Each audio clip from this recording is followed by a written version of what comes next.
All right, guys, here we are.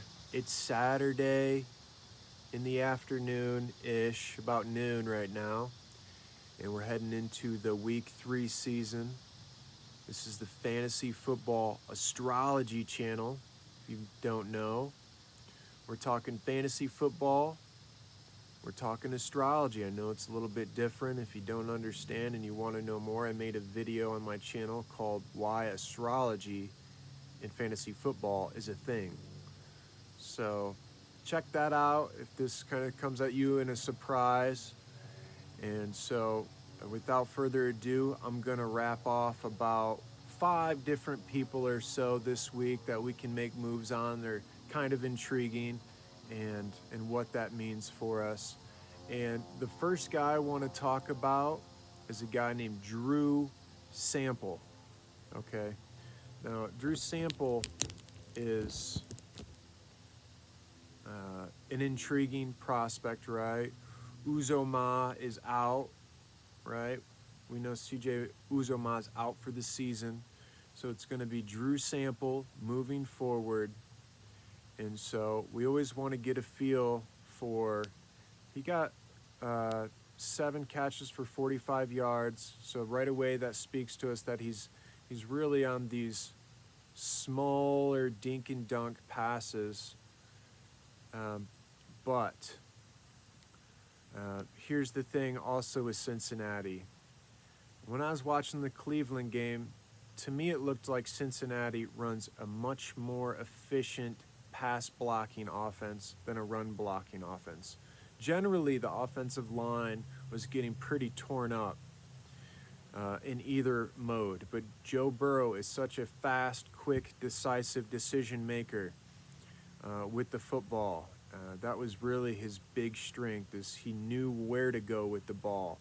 And it kind of reminded me of like a budding Peyton Manning, where he was reading the defense and just pulling the trigger and making the smart moves. And so these type of quarterbacks love their tight ends. And so we saw that in last week. And so the reason why I brought him up as the first person to talk about is because he has perfect astrology as well with Joe Burrow. Drew Sample is an Aries, cardinal fire. Joe Burrow is a Sagittarius, mutable fire, right? And so the Cardinals of their same element always get the attention of the quarterback really well. They're going to read the same energy on the field, and they're going to have, I suspect, a really strong connection going forward. So what does this mean? Drew Sample, you look at the waiver wire, you need to know about Jordan Reed with Nick Mullins. The astrology isn't there with those two, but we know Nick Mullins loves to kind of target the tight end, right? And so he's got a tougher matchup this week. And playing the Giants, I suspect that they'll try to get more plays to Kendrick Bourne. That's really where their defense, I think, is the weakness, or weakest, is in their secondary. And so, but regardless, Jordan Reed, obviously, a lot of you guys got to know about that. Once again, the astrology isn't there, but I'm not sure it's going to really matter. Another guy still available in many leagues, getting a ton of targets right now, is Logan Thomas, right? And so he has pretty good astrology with his quarterback. Chemistry's pretty good. He's a Cancer. His quarterback, Haskins, is a Taurus. And I've seen these types of people interact with each other over time, and they seem to be the best of friends. And so I have to step back and be as objective as I can with the rules that I use to determine chemistries, because it's pretty good earth and water. It's not the perfect ideal transition from fixed to cardinal, but I still expect those targets to keep flowing in and them to actually have a great rapport. So chemistry is pretty good. So Logan Thomas and So I've gone over Drew Sample, Logan Thomas, Jordan Reed, and one other player to keep an eye on, Will Dissly, right? He's probably available in your league. You know, the reports on him has been he has the same production as George Kittle when he's healthy. And he's healthy right now, as far as we can tell. He got on the field a little bit last week, and they think he's going to be in competition with Olsen. Olsen let a pass go through his hands last week for a pick six, and he didn't record any receptions after that. So that's going to kind of weigh heavy, I'm sure, in the minds of those coordinators in Seattle.